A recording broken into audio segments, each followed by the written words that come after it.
Hello, everyone, and good evening. I'm Don Arleth, and coming to you live from Warsaw, you're watching World News Tonight. Donald Trump has unleashed a global trade war. All countries which export goods to the United States have been slapped with a minimum 10% tariff. Others are facing even several times more. And all foreign-produced cars will cost U.S. consumers an additional 25%. We'll have more on that in just a moment, but first, the latest headlines. The U.S. Secretary of State attends the NATO Foreign Ministers Summit in Brussels. Good morning, Mr. EU defense ministers gather in Warsaw to raise money for Ukrainian ammunition. And President Zelenskyy says that Russia can be forced into a full ceasefire within months. U.S. President Donald Trump has launched a global trade war which could cause a global recession. Every country that exports goods to the United States has been slapped with a baseline tariff of 10%. The so-called worst offenders face even steeper levies. So how did the Trump administration come up with these numbers? Our chief political correspondent, Aaron Dahmen, explains. U.S. President Donald Trump knows how to put on a show. First the talk. My fellow Americans, this is Liberation Day. Then the thunder. You know, you think of European Union, very friendly. They rip us off. It's so sad to see. It's so pathetic. 39%, we're going to charge them 20%, so we're charging them essentially half. But it's not just Europe caught up in this trade war. There's the 25% levy slapped on all vehicles shipped to America, effective immediately. Then the baseline tariff of 10% set to roll out on Saturday, hitting the likes of the UK, Brazil, Australia and New Zealand. And the big players are getting whacked next week, including China, Vietnam and the EU. Observers have also noticed Heard Island and McDonald Islands on Trump's list, an external territory of Australia which is home to penguins and believed to have had its last visit by humans nearly 10 years ago. Quoting Mr. Trump from, I guess, 2 or 3 months ago, as he said, tariffs is the most beautiful word in the vocabulary. Well, let me say something like that. Anybody who knows anything about the economics knows that this is not true. Some are missing, including Russia, with the White House insisting the country already faces heavy sanctions, along with North Korea, Cuba and Belarus. The US still trades more with Russia than other impacted countries, though President Trump has recently threatened Vladimir Putin with secondary tariffs on oil. It's difficult to imagine the healthy global economy without the healthy relations between the United States and the rest of the world. And all the other moves are just, just a plaster. In effect, tariffs are border taxes charged on imports from foreign countries, usually as a percentage of a product's value. President Trump argues they'll encourage US consumers to buy more American-made goods. He also wants to reduce the gap between the value of imports and exports, claiming the US has been pillaged by foreigners. But Trump is also throwing down an uncertain gauntlet, with global stocks plummeting on Thursday as investors weighed the risks of a global trade battle. I think some countries will retaliate. Many will hold back, hoping for concessions. But it is another reason why we're going to have continuing uncertainty. And that means if you're, say, a large multinational corporation, even if you see opportunities in this new restructured global trading setting, you're not going to be making long-term, irreversible commitments of capital. Top of mind for many countries is how the Trump administration landed on its tariff numbers. It appears the White House may have simply taken the trade deficit with any given country, divided that by the country's total goods imports, slashed that in half again, and voila, a tariff. Best-selling financial author James Surowiecki first took to social media with the calculations, calling it extraordinary nonsense. Trump's tariff thunder leaving a bitter taste. Aaron Dahmen, TVP World. 67%, that's tariffs. Staying on tariffs, let's go to our EU correspondent Angela Skujins in Brussels to get reactions on the imposition of 20% tariffs on EU exports to the United States. European Commission President Ursula von der Leyen said she would protect businesses and consumers from the economic fallout of US President Donald Trump's tariffs recently announced in Washington. Now, the 47th President of the United States said on Thursday he would impose 20% tariffs on all European goods imported into the US. Now, this measure will come into effect as of next Wednesday and sits on top of already existing 25% import duties on aluminium, steel, as well as cars. Now, the European Commission President Ursula von der Leyen said her EU trade chief, Maros Sefcovic, will continue to speak to his counterparts in Washington to hopefully dilute this escalating transatlantic trade war. We have always been ready to negotiate with the United States to remove the remaining barriers to transatlantic trade. At the same time, we are prepared to respond. We are already finalizing the first package of countermeasures in response to tariffs on steel. And we're now preparing for further countermeasures to protect our interests and our businesses if negotiations fail. After the news broke, Polish Prime Minister Donald Tusk took to social media and said that this news could cost the Polish economy roughly 10 billion zloty, with car makers one of the hardest hit industries in that Central European country. Now, we also had France's Foreign Minister Jean-Noël Barrot speaking on the sidelines of the NATO ministerial meeting in Brussels, saying not only will this have an economic impact in the EU, but also a diplomatic one. Let's take a listen to what he had to say. As the President of the European Commission recalled, Europe has all the means to protect Europeans, their interests and their prosperity. We have developed powerful trade defence instruments in recent years to do so, but our response will only be adequate if it is unified. If Europeans show unity, this is how they will be able to enter into a position of strength in the negotiations when they open for the benefit of European prosperity. But this is not the end of this trade story. We will have the 27 trade ministers comprising that EU meeting in Luxembourg on Monday to figure out their way forward and to also discuss whether other partnerships need to occur. Angela Scugins from Brussels for TVP World. On top of launching a potential global trade war, threats to annex Greenland, and dismissing Russia as a threat, reports suggesting that the U.S. will move weapon systems from Europe to Asia are also putting stress on the transatlantic relationship. NATO foreign ministers have wrapped up the first day of a meeting in Brussels, the first such meeting with the new U.S. Secretary of State Marco Rubio. Now let's go to our correspondent Alex Cartier at NATO headquarters. Good evening, Alex. Now, how did these discussions go today? Well, good evening. They went a little bit better than expected, I think, was the feeling in the room with Marco Rubio, the Secretary of State. I'm going to give you an insight into something that happened at the earlier stages of this meeting in the North Atlantic Council meeting. Apparently, the French delegation opened their remarks with a joke, thanking the American delegation for making it easier for NATO allies to reach their defense spending targets by crashing the global economy, therefore making it easier for GDP targets to be hit. Now, that was a bit of tongue-in-cheek for what has otherwise been a very serious meeting, but we understand from officials in the room that Marco Rubio struck a more diplomatic note, clearly making an effort to reassure NATO allies about the US's commitment to the alliance. And also an interesting nugget that we've seen, Marco Rubio meeting with the Danish foreign minister. Of course, very serious tensions between the US and Denmark over the potential annexation of Greenland. So Marco Rubio certainly making a diplomatic effort at this meeting of NATO foreign ministers, which, as you said, will carry on tomorrow. Now, one thing perhaps overshadowed by those trade tensions, by the tensions between NATO allies and the US administration, is, of course, the alliance's support for Ukraine. Nevertheless, Mark Rutte, the Secretary General of NATO, just in the last couple of hours, reminded that Europeans were doing a lot to support Ukraine. Let's have a listen to what he had to say.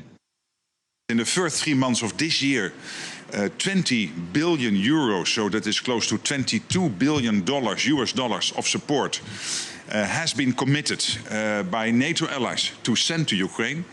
And that is in the first 3 months, where over last year it was a total amount of 50 billion. So here we have 20 billion in the first 3 months. So that is evidence that NATO allies are continuing the support.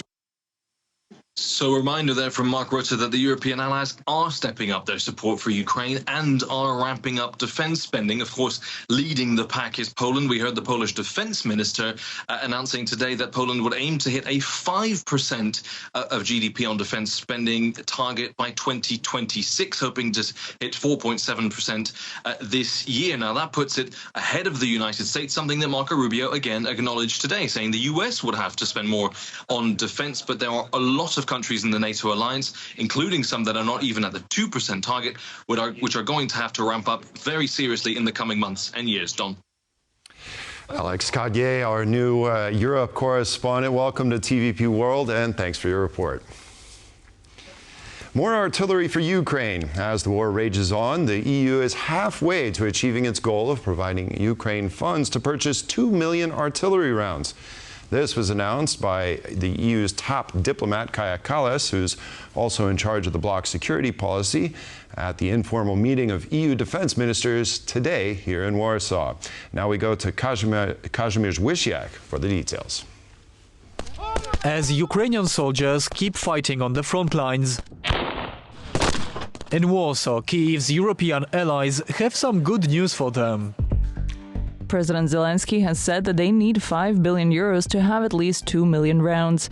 I'm glad to see that we already have different proposals, so we have already over 50% of what is needed. Ukrainian President Volodymyr Zelenskyy asked the EU for help with procuring 2 million rounds of artillery ammunition at the Leaders' Summit in March. That is roughly the amount used by Ukraine annually. It is the most important message that the European Union can actually send right now. Ukraine is still conducting war, is still defending itself against Russian aggression, despite the fact that the negotiations are taking place, that the US is trying to bring in the ceasefire. Russia has not agreed. For those fighting on the front lines in Ukraine, artillery is a crucial part of the war strategy. The way artillery works on the front is twofold. One is physical, one is psychological. Everyone discusses drones nowadays, but there's a reason that artillery has been useful to militaries for 100+ years. And that's because they are substantially less expensive to make than some of the longer range rockets and missiles, of course. They last for a very long time. In 2024, the EU alone delivered 1 million rounds to Ukraine. One of the biggest Kyiv supporters is Poland. The country has been transferring 155mm shells to its neighbor since the start of the full-scale invasion in 2022. We know what Russia is. We know what a threat Russia is. Poles here have this sensitivity, like the Baltic countries. We are very much aligned with the Scandinavian countries. Defense ministers who gathered in Warsaw for the informal security summit on Thursday echoed Poland's stance on supporting Ukraine for as long as it takes. As US President Donald Trump is not as keen on helping Ukraine unconditionally, the EU's support is increasingly crucial. For TVP World, I'm Kazimierz Wysiak. From Warsaw, we now go to Ukraine and our correspondent Oz Chatterjee. Good evening, Oz. Now, President Zelenskyy said that Moscow can be forced to end the war within weeks or months. How is that so? Well, look, this is something that the Ukrainians have actually been saying for some time now, even before Donald Trump came in. They were saying that they envisage a form of the war ending in 2025. This has been a consistent message, not just from Zelenskyy, but from the security services, Budanov. So this is something the Ukrainians have been saying for some time now. Let's take a listen to what Zelenskyy had to say. He was in Chernihiv visiting the front lines, visiting families of the soldiers, families people that are living in these affected areas. Let's take a listen to what he had to say about a potential ceasefire in those talks. Today, no matter how differently we see things, we all have our own interest with the Americans and the Europeans. Of course, we are all united on the issue of an early ceasefire. It's a matter of putting pressure on the Russians to get there. I think it is possible to do this within the next few weeks, maybe months. Sometimes everything happens at the same time, especially with this part of the end of the war. We believe that the hot phase is a complete ceasefire. As with most things in politics, the devil is in the details. And what he said there is that it was possible. He did not say that it was probable. Now, all signs indicate that there is no movement towards a ceasefire, not from the Russians. Certainly, they've continued to strike. 5 people killed over the last 24 hours, more than 40 people injured in Russian attacks across Ukraine. The Russians still believe that they are moving forwards, that they are going to achieve their objectives. The Ukrainians are trying very hard to prevent them from achieving those objectives, but that's the political reality on the ground. So achieving a ceasefire under these conditions, whether the will there is there in Washington or across Europe even, isn't going to change the fact that this war was launched by Vladimir Putin because he wanted to subjugate Ukraine. He still wants to subjugate Ukraine, and that matter is not resolved. And until there is a resolution of that matter, the war looks set to continue, with many more Ukrainians paying the cost in their lives. As you're seeing on your screens, the impact of these Russian strikes every day on Ukraine, killing more people. The Ukrainians are going to hope that they can move forward with a ceasefire with the United States, but all signs do not look like they are heading that direction as it currently stands, even if Kyiv certainly hopes that they can achieve it this year. Certainly, it looks like peace is still elusive. Oz Chatterjee there reporting from Kyiv. Thanks for your report. Hungary's Prime Minister Viktor Orban has given notice that Budapest will withdraw from the International Criminal Court, saying that it's not a neutral legal court, but a political court. This latest decision comes as Israeli Prime Minister Benjamin Netanyahu, who has been indicted by the ICC for alleged Israeli war crimes in Gaza, is on a state visit to Hungary. Sasha Farbach has the story. Received with the highest honors and pomp fit for a visiting leader.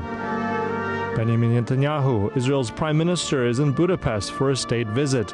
Yet an arrest warrant against the prime minister was issued by the ICC, and Hungary, as a member, is technically obliged to carry it out. But as of Thursday, Prime Minister Orban has other plans for his country. I was that prime minister who signed the document to join the International Criminal Court in the year 2000. I was the one who signed the document on leaving it in the past few days, because Hungary, the Hungarian government, decided that we would leave it. The reason is that it has become our conviction that it has become a political court. Hungary, in a surprising move, has decided to step out of the International Criminal Court, although the process to withdraw may take over a year. The decision was welcomed by the Israeli Prime Minister. It's important to stand up to this corrupt organization that has equated a democracy that is challenged for its very existence by the most horrific terroristic powers on earth. The ICC was established by a UN vote in 1998 and became operational in 2002. 125 nations are member states, obliging them to enforce arrest warrants for crimes like genocide and crimes against humanity. However, key nations, including the US, China, North Korea, and Russia, have not joined. While Israel is not a member state, the ICC is considered to have jurisdiction over the occupied West Bank, East Jerusalem, and Gaza, following the UN Secretary General's acceptance of Palestinian membership. The announcement by Orban is seen as yet another controversy by the Hungarian Prime Minister. With this latest development, Hungary will be the only EU state not to be part of the ICC. Experts believe more could follow.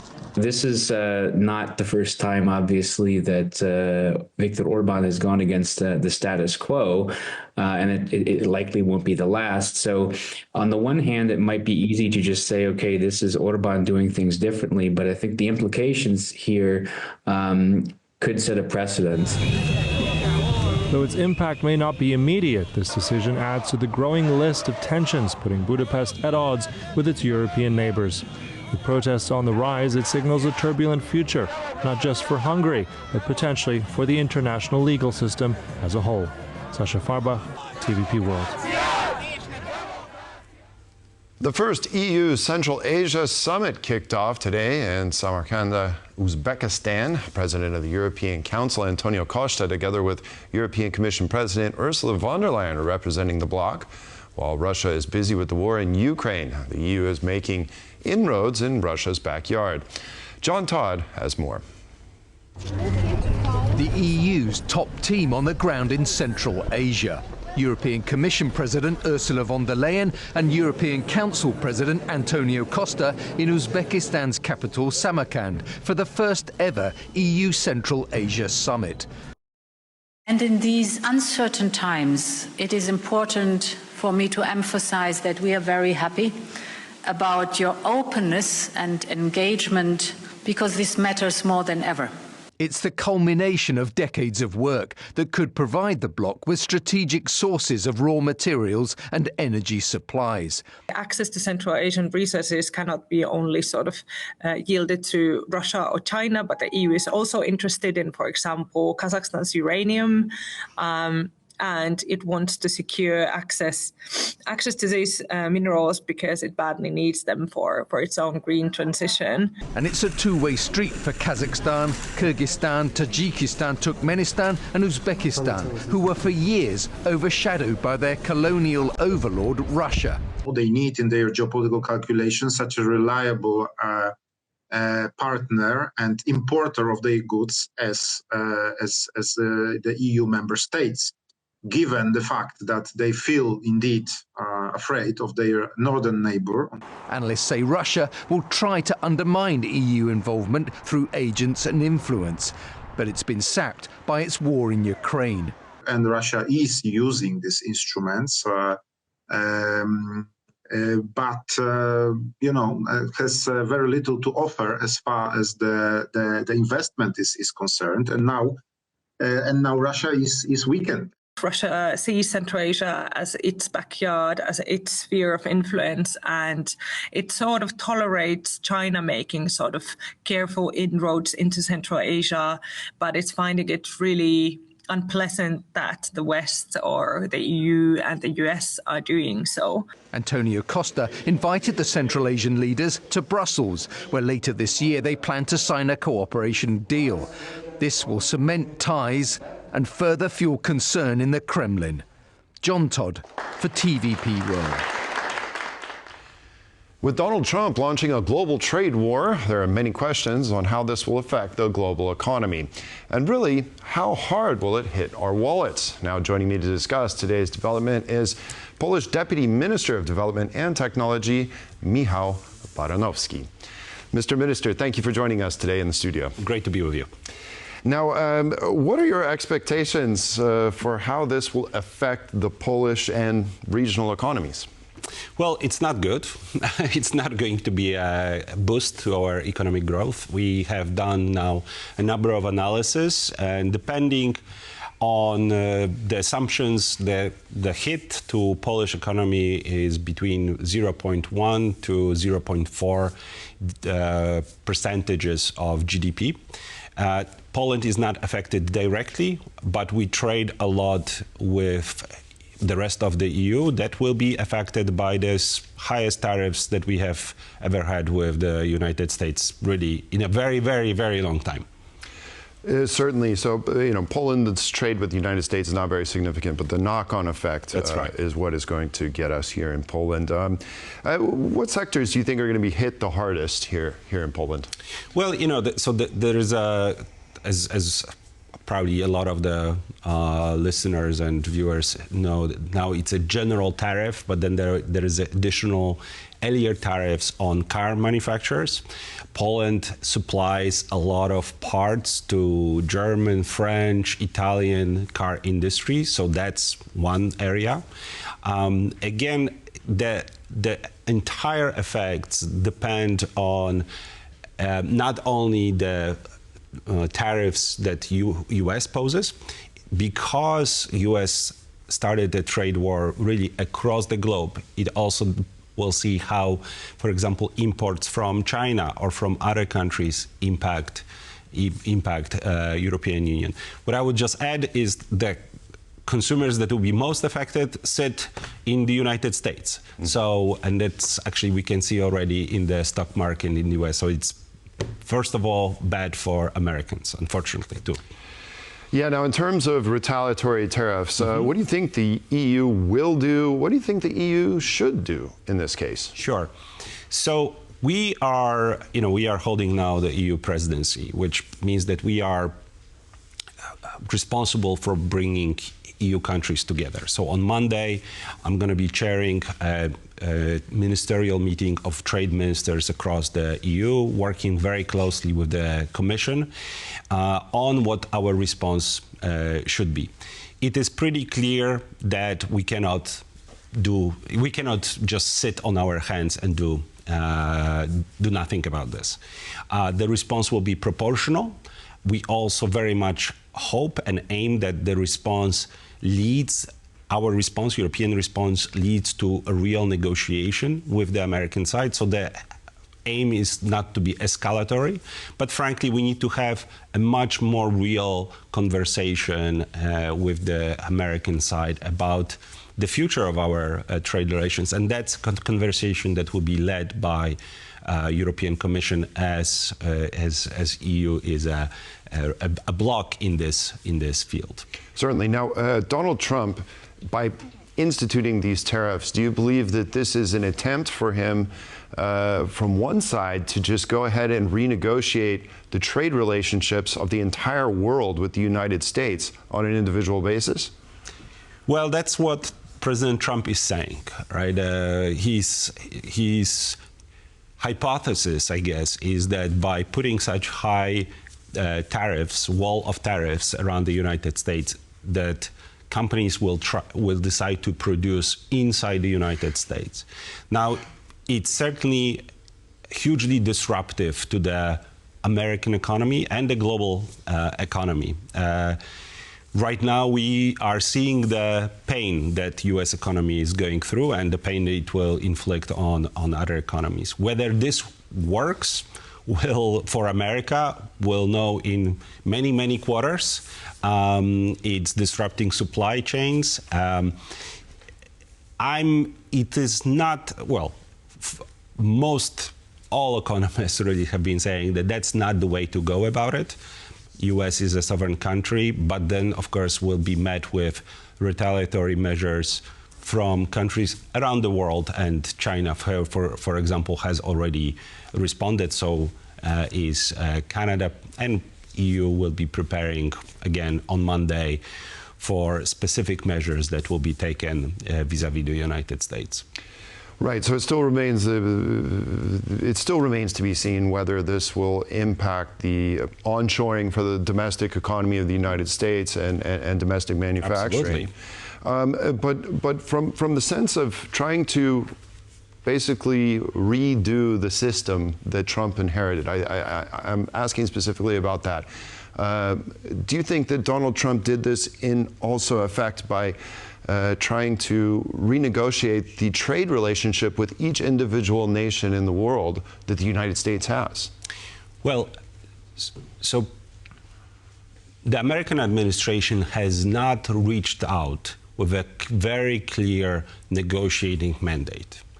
It is more of a approach, let's put tariff first and talk only second. Even perhaps the most advanced negotiations with a really small economy by comparison with the UK, these negotiations have gone further. And at the same time, US still has put tariffs just at the lower level, at the level of 10% against the UK.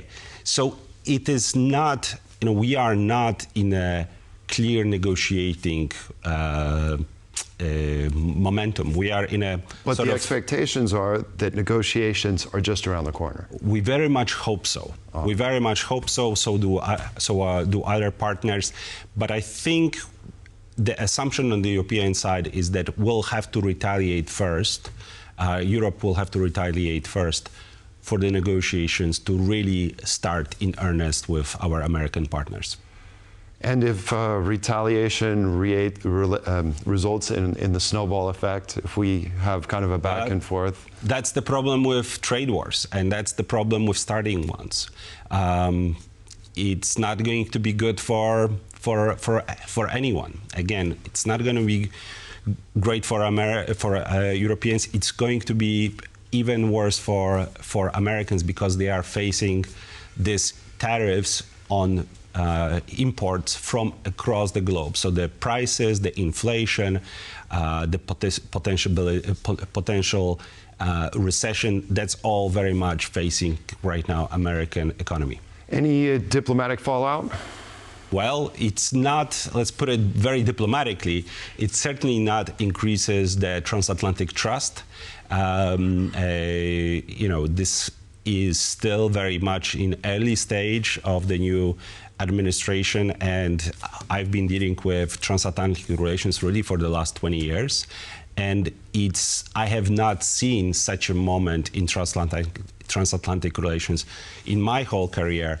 And some people really question whether this is not a new moment when you look at both economics and security, sort of a first moment since the end of World War II. All right, well, Minister Baranovsky, thank you very much for coming in tonight and clarifying some of these issues for us. Thank you, sir. It was a pleasure to join you. And now, stay tuned for On the Record with Adam Yasser. Tonight's guest is Kira Rudik, a Ukrainian MP from the Holos Party. She will examine the question, is Donald Trump failing or losing interest in fulfilling his promise to end the war in Ukraine? Well, that's all the time we have here on World News Tonight. Thanks for joining us, and we'll see you next time. Good night.